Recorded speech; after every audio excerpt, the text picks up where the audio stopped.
It's a very important Zoom. I want to just quickly introduce myself. I'm Lisa Spies. I'm the Director of Jewish Outreach for DeSantis for President campaign.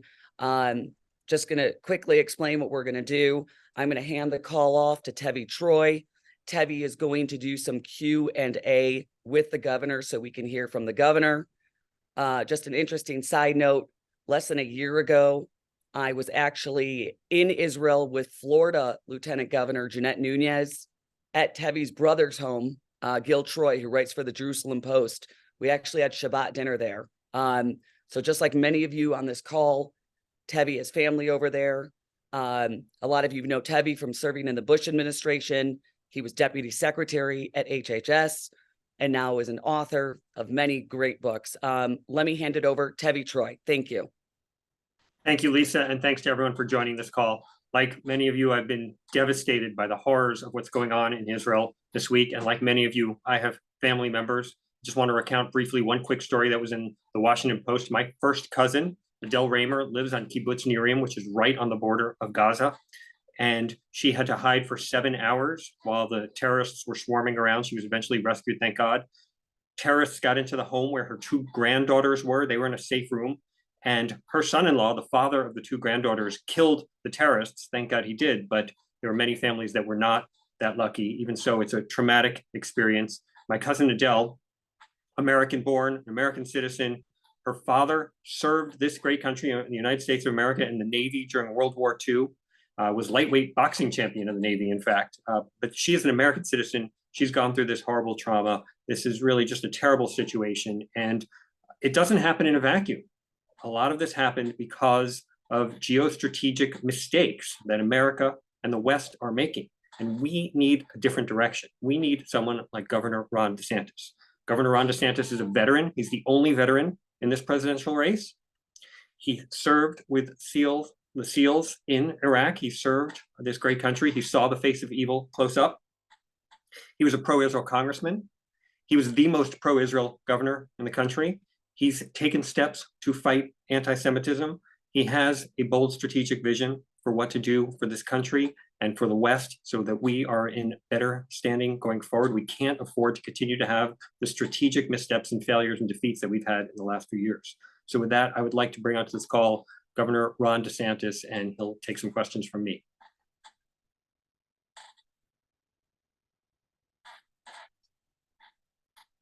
I know, Governor, you're set up in Tallahassee, I think. If you want to, hopefully we're doing this right and you want to turn on your computer and we can get started. Sorry, folks, we're all in different places. The miracle of Zoom. Yeah.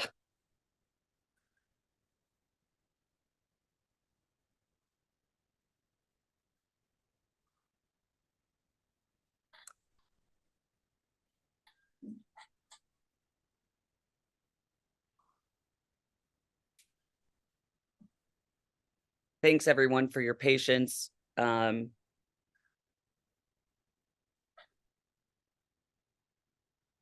know the governor's getting ready, and we're going to get ready to go. When you're on Zoom, a minute seems like forever.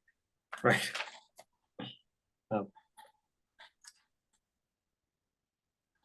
Let me just add that I have been heartened by the response from many friends that I've heard from around the world who are grieving with Israel, who stand with Israel, who recognize that this is a civilizational struggle, not just against Israel, but against the West. People from many countries were victims of this horrific assault. Hamas does not care who they kill. They just want to kill anyone who comes from a country that believes in liberty and the rule of law. And we need to have a smart, strategic approach to dealing with this situation. And that's one of the things I want to talk about with the governor today. I also, while I so appreciate all the words of support that we're getting, I know that this is going to be a long struggle, a difficult struggle. Hello. We need to maintain the focus in this fight. And thank you, Governor, for joining us. Sure. I can let her rip. Yeah, you can let it rip. I mean, why don't you just talk about the key things that the United States needs to do now in this very challenging situation? Sure. Well, so first, I'll just say thanks for everyone for coming on this. The world's obviously changed a lot over the weekend. I saw Biden basically just sleeping in. They didn't even wake him up when one of our best allies is under attack. He was missing in action throughout most of the holiday weekend. They called the lid on Monday at like 11:50. He finally went on camera yesterday and said a lot of the right things, but missing in action, not demonstrating the leadership. It's just sad for our country to be able to see that. And I sense, because we were touring Iowa this weekend, my sense is that this is a reminder to the voters that we do have a devoid of leadership in this country, and we need leadership that's focused on doing what we need to do here at home, but also to defend America abroad. And that needs to be done in ways that are focused and disciplined. We've had a lot of the sideshow with what's gone on in Washington with this speaker, for all this different stuff. And it's like, okay, there's real problems here, and it kind of focuses you. And I saw that this weekend with that. Yesterday, we were down in South Florida at the Bal Harbour Shul, announcing that from the state of Florida, we're going to be expanding our Iran sanctions.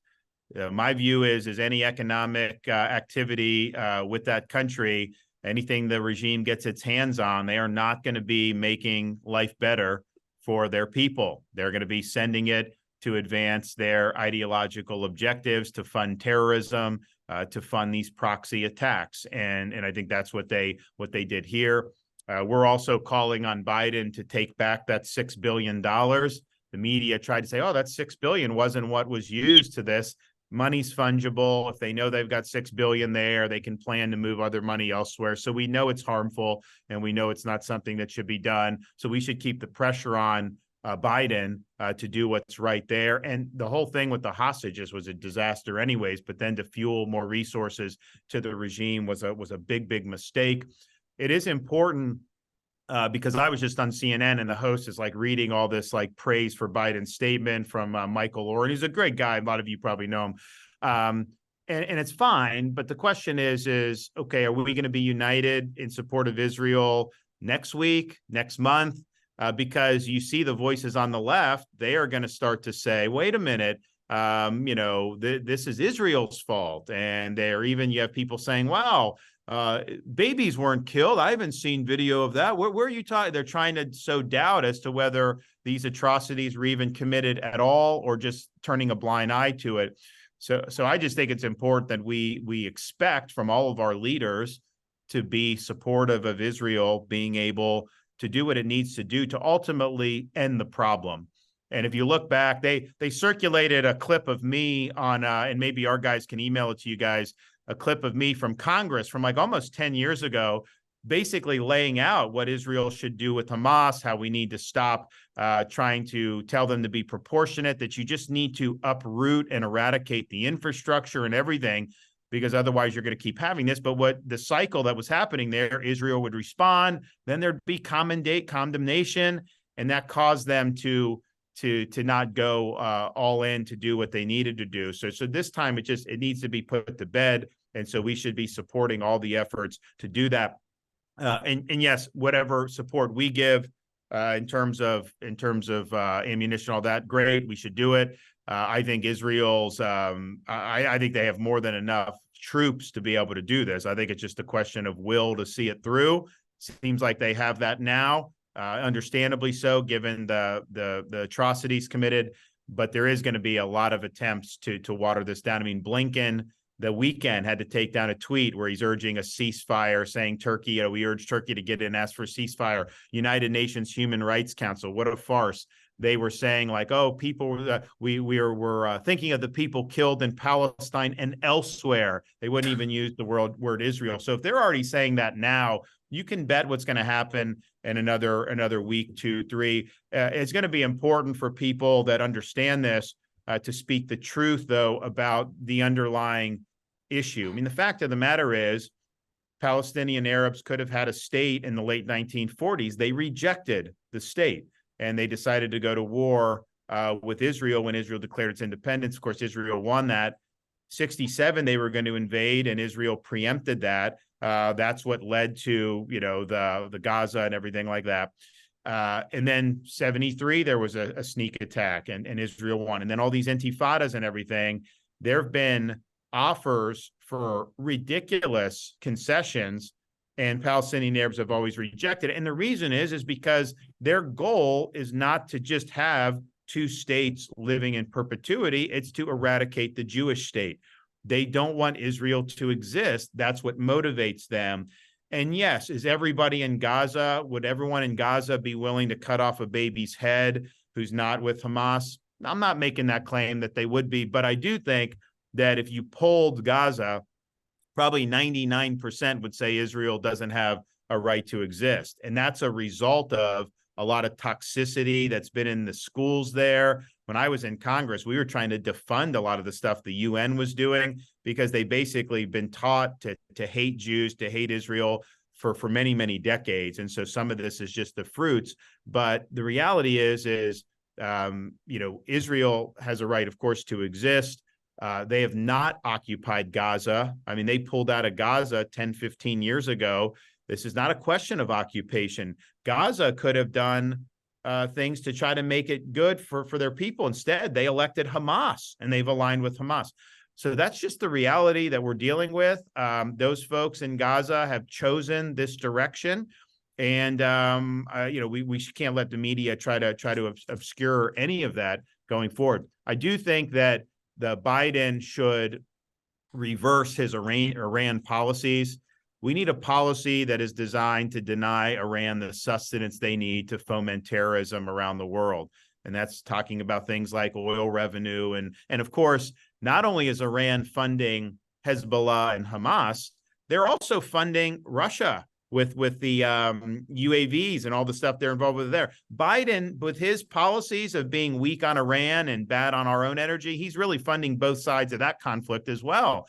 So turning the screws on Iran, I think, is a no-brainer. We should do that. Clearly, I will do that, coming in as president. We'll have a much different posture, but we should pressure Biden to take a different course. Having a rapprochement with them is insane. It's not going to happen. It's not just honest disagreements. They are religiously devoted to wiping Israel off the map. They are religiously devoted to opposing the United States of America. We're the great Satan, Israel's the little Satan. So let's have policy that is going to reflect that. Also, I spoke out against it today in one of my interviews, and I'm going to keep speaking out about having people in this country that are demonstrating in favor of Hamas right on the heels of knowing that they were executing elderly, cutting the heads off babies, raping women, doing all these things, filming it, then putting it on social media. And we all know terrorism is rough and despicable, but ISIS never did anything at this level. Al-Qaeda never did anything quite at this level. So this is a new depth, I think, of human behavior. And to have people in our own country out there cheering that is a huge, huge problem. That's not just a disagreement. I'm strongly pro-Israel. I like Netanyahu, all that stuff. You don't have to. You can have your different opinions, but if that's what prompts you to go out and celebrate and protest, we've got a sickness in this society, and we got to be careful about who we're letting into this country. I see some of these like really significant demonstrations in different parts of the country. That is not a way to bring this country together. And I also just think our border itself, Iran has sent people across our border. Russia, China, other parts of the Middle East. Israel has the strongest border security and some of the strongest policies you could possibly have. And yet this happened. And I know they're going to talk about whatever went wrong there, but we're just letting people in. You don't think that and I've been saying this before the Hamas attack, there will be a terrorist attack in our country rooted in the southern border. I've said that for months now, and I think that that's just objectively true. The odds that you can have 7 million people pour across and not have people that want to do us harm. But I think the issue is going to be, you hear what the Hamas leader is saying, you hear what Iran's saying, you see what some of these people are saying about more terrorism, not just against Israel, but all around the world. That could be something that ends up coming to our shores as well. So we're going to continue to lead on this issue. Of all the candidates, Trump had good policy here. I don't think he really I don't think it was in his bones. I think that was kind of his advisors and whatever. He did make, the decisions ultimately, but this is something that's been very meaningful to me for many, many years now. All our trips to Israel, my wife and I brought back water from the Sea of Galilee when we baptized our kids. We have strong relation between Florida and Israel, probably the strongest of any state with Israel anywhere in the country. We're second for Israeli American population in Florida, and we've been the number one recipient of Orthodox Jews moving into any state in America since I've been governor. And we've developed great relationships, and we understand that it's an important, not just an important ally for us in terms of defense and economy, but the cultural and spiritual connections that the American people have with Israel are really unique in terms of our connections with any other country. So hopefully Israel's able to do what they need to do to bring this chapter to a conclusion. But I do think it should remind us it's a dangerous world out there. There's a lot of threats. This president clearly is not doing a good job of dealing with that. But the idea that we're just going to be able to put our head in the sand and just wish things away like Iran and some of this, that's just not going to happen. These are problems we got to grapple with, and I'll do that as the commander in chief. Governor, what you say is so important. First of all, when you talk about eradicating Israel, was always this theory, and now we see what would actually happen if what eradication of Israel means. It means mass slaughter, mass rape, just killing Jews, eradicating and getting rid of Jews. So it's not just this this sterile thing of, oh, well, we wipe Israel off the map and everything's clean after that. But also your fight against anti-Semitism in Florida focuses on punishing people who engage in anti-Semitic acts. And I think the principles that you bring to governor, and even doing what you said about the Iran sanctions, I think you can apply your principles as governor to your governing strategy when you are elected president. I was wondering if you could just talk about all the things you've done in the past, including your great statement about how we need to push back Hamas 10 years ago when you were in Congress. Can you talk about how your strategic vision in your previous roles really applies to what you'll do as president? Sure. I mean, so just since I've been governor, I mean, one of the first things I did as governor was we dropped the hammer on Airbnb, because at that time they were sanctioning Jews living in Judea and Samaria. So we added them to our scrutinized companies list. And you know what? They dropped the boycott. After we did that, we did similar with Unilever and Ben & Jerry's. And then we just did a bill in the legislature earlier this year, which is going after folding BDS into ESG and then using that for like credit and stuff. It's crazy. So like Morningstar was trying to do that. So we put the kibosh on Morningstar in the state of Florida, and we have the ability to do it because we're a big state and a lot of these companies can't afford to give up our market. So taking that fight against BDS and being stronger nationally, I know we've done some stuff nationally, but I think that there's more to do. People say, well, people can do business who they want. Yeah, I agree. But I think that if you have one movement that is trying to discriminate commercially against only one state, the world's only Jewish state, then that's really using economic means to advance a political agenda. And we have every right and responsibility to fight back on that. I was also the first president, or not first governor, or actually first major statewide elected official when we did our trade mission to Israel in 2019. I was the first one to do public events in Judea and Samaria. So we did, one of the kibbutzes. We did Ariel University. We did all that, and my view is like, this is not occupied territory; it's disputed territory. The Arabs rejected a state; they've never had a state. Those are some of the most ancient Jewish lands going back to biblical times. There's centuries, millennia connection between the Jewish people and those lands. And obviously there's been disputes. I don't deny that, but to say it's occupied is not accurate. So I delivered that message. There's a lot of people on the left that did not like that message, but that would be my posture as president, to view that as disputed, not to view it as occupied. Anti-Semitism. One of the things we did was my first year in office, and we actually signed this bill at the American Embassy in Jerusalem on that first trip, is cracking down on the universities' anti-Semitism. And we basically said that anti-Semitism is going to be treated the same way as racism. You could never get away with saying about a racial minority or groups what happens in our universities about Jews or about the state of Israel. So Florida, we really push back on that. And I think it's important. And it's also just important to acknowledge the sickness that we see in some of these elite universities. When you have these groups that are putting out statements praising what's happening at like Harvard and Columbia and things like that, I mean, I got to think the federal government puts a lot of money into these universities for research and stuff. I got to think to reevaluate that. I mean, if this is the type of toxicity that they are having, and the university leadership, it's not like they're much better. They're not going to come out and be strong the way they should be. That's something that I think we've got to consider in terms of how we're deploying resources. I mean, it's one thing to be a little bit more liberal as a university, but I think it's gone so far beyond that. I was thinking like when I was in college and law school, it was very left, wasn't my cup of tea, actually pushed me right because I rejected it. But I don't ever remember seeing anyone that would have been celebrating the execution of babies.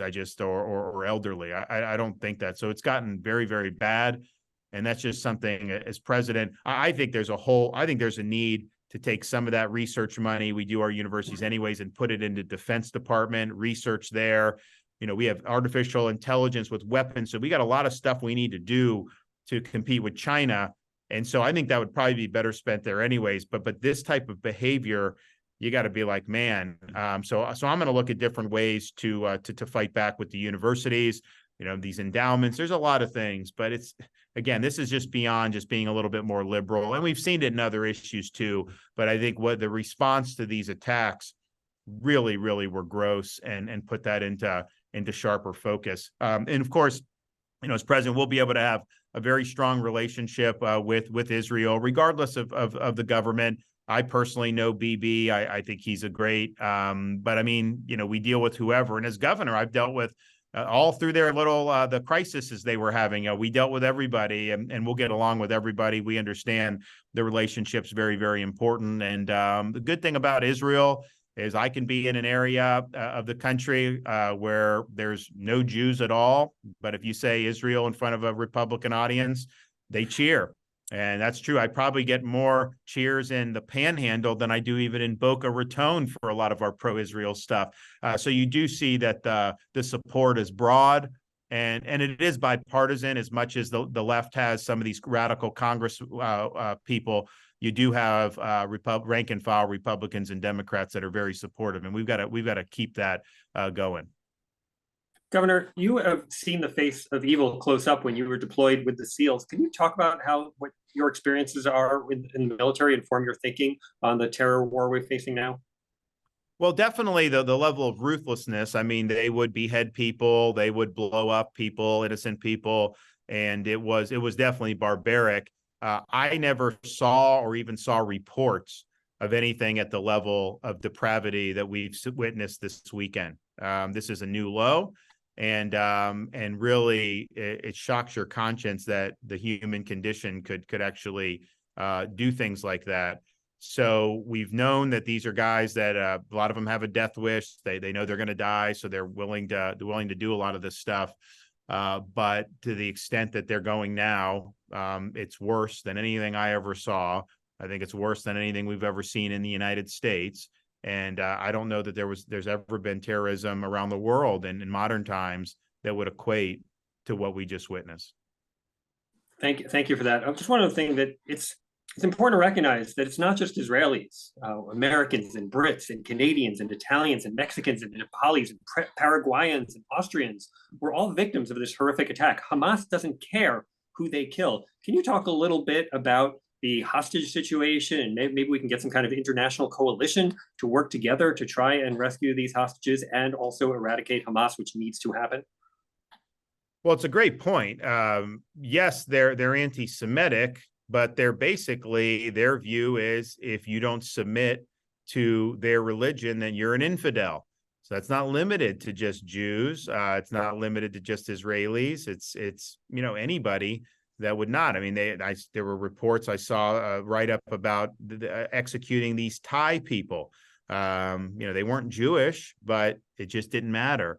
So ultimately, they view the Jews as kind of the tip of the spear. They want to go after Israel. It's the tip of the spear. America, ultimately, they view Iran certainly as the biggest Satan. So that's just kind of where we're at now. In terms of hostages, it's our responsibility as Americans to stand up for the people that may be captured. And I think that the president has deployed some of our best people to Israel now to be able to work with the IDF at recovery efforts. Unfortunately, I think it's probably going to be pretty difficult just given everything that's going on.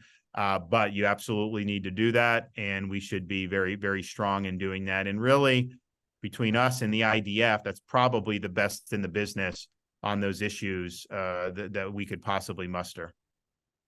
Governor, Israel, America, the Jewish community, the West have all suffered a grievous blow this weekend, and people are hurting. But they also want to help. I get so many texts from people who say, Gentiles, Jews alike, people in this country, outside this country, say, I want to stand with you. I'm with you. I support Israel. I want to help. What do you think people can do to help in this very dire situation? Well, I think that there's probably going to be some formal things that are going to do with I know I've heard people are looking to do some drives to raise money to be able to help, and I would encourage people to do that. I mean, I think right now just the solidarity really is important. Be public about that. Israel is going to come under a lot of scrutiny very shortly. There's going to come under a lot of pressure very shortly. I mean, you just know that that's just the way it is. I mean, we have a United Nations that most of what they do is condemn Israel with all the other problems in the world. That's what they do. UN Human Rights Council. These are total farces with these organizations, but they are going to be weaponized to try to take the attention off the barbarity of Hamas and to try to act like Israel is who to blame. So we all stand together, be very public, be vocal about it. I mean, I'm trying to think like in past iterations of things that have happened. I mean, you had summer of 2020, like everyone, I mean, I wasn't, but I mean, a lot of people are like indulging BLM and all this, and they're changing their evidence and all this stuff. And that was like kind of the cool thing to do. I'm not sure that some of those powers that be necessarily think supporting Israel is, quote, the cool thing to do, but I think it should be something that is just considered the right thing to do at this time. I also think pushing back on some of these groups like BLM, I mean, they're putting out outrageous statements. Corporate America funded these groups 3 years ago, millions and millions of dollars. And this is what they believed all along. This was not anything that they were hiding, but they just had a knee-jerk response to it. So we've got some, hopefully the corporate America can learn some lessons. I saw one of the law firms let go one of the students who was signing those terrible things out of Columbia or Harvard or one of them. And hopefully some of corporate America wises up and gets on the right side here, because they've been very disappointing of what they've been doing in the last few years. Yeah, BLM Chicago put out that tweet with an image of a paraglider saying they stand with Palestine. Well, if you're standing with that paraglider, what you're saying is we stand with people who rape women, who behead babies, who slaughter civilians indiscriminately, and it's disgusting. And you're right, corporate funding did support that, and I'm confident that as president you would address that situation. I know we only have a few more minutes. Can you please share some final words of comfort to the Jewish community in this very difficult time? And again, as I said, people are grieving. They don't know what to do. They're in pain. They're suffering. People know people in Israel. You know people in Israel. What words of comfort do you have that a brighter future lies ahead of us? Well, one of the things that I always noted anytime I'd visit Israel is, especially when you're talking to people in the IDF, but really people throughout society, was, they had an understanding that in some respects they would constantly be under some form of siege. They just had, a neighborhood that was really tough.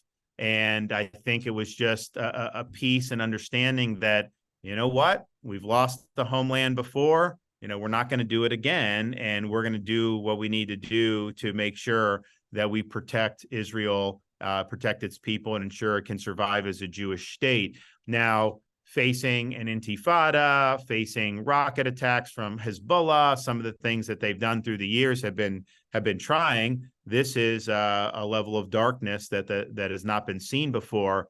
But I think it's that same understanding, having that same commitment to, we are just not going to let the bad guys win. We are going to make sure that we do what we need to do to be able to protect our country. I think that spirit is strong. I think that people in Israel can rest assured that the United States will be supporting their efforts. Certainly, when I'm president, we will be doing that. And ultimately, good is going to prevail in this battle. There's a lot of unforeseen circumstances going forward. I think that the Hamas situation is important. It's important they get that right and that we have full justice.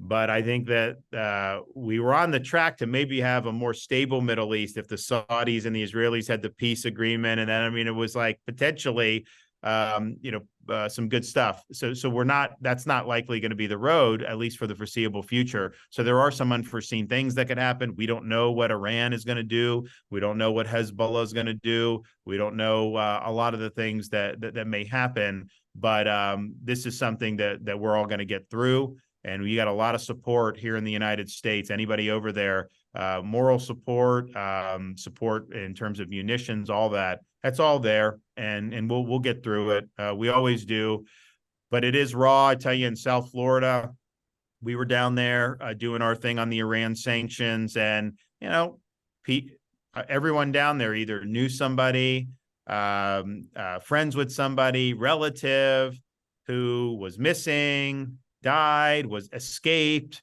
all this stuff. I mean, it's very personal. I mean, this is not just like something happened halfway around the world and there's not connections. There's deep connections to this country, deep connections to the state of Florida. And as bad as the images are, to be able to know how much that has left a hole in the hearts of so many people in our country, makes it even tougher, because these are things that people are never going to forget. But we are gonna get through it. I have no question about that. There's just too much determination, too much grit, too much refuse to lose spirit in Israel. And I think the American people have had enough of the barbarity. So I think we'll be in it, strong as long as they need us. Thank you for that. Recall that 4 years after the horrors and the devastation of the Yom Kippur War, Israel signed a peace agreement with Egypt that led to the end of any standing armies standing against Israel for almost a 50-year period. So with that, Governor, I know you're out of time, but thank you so much for your words of comfort. Thank you so much for your leadership. Thank you for everything you do. Thanks to everyone for being on this call. Stay safe, stay strong in these challenging times. Thank you.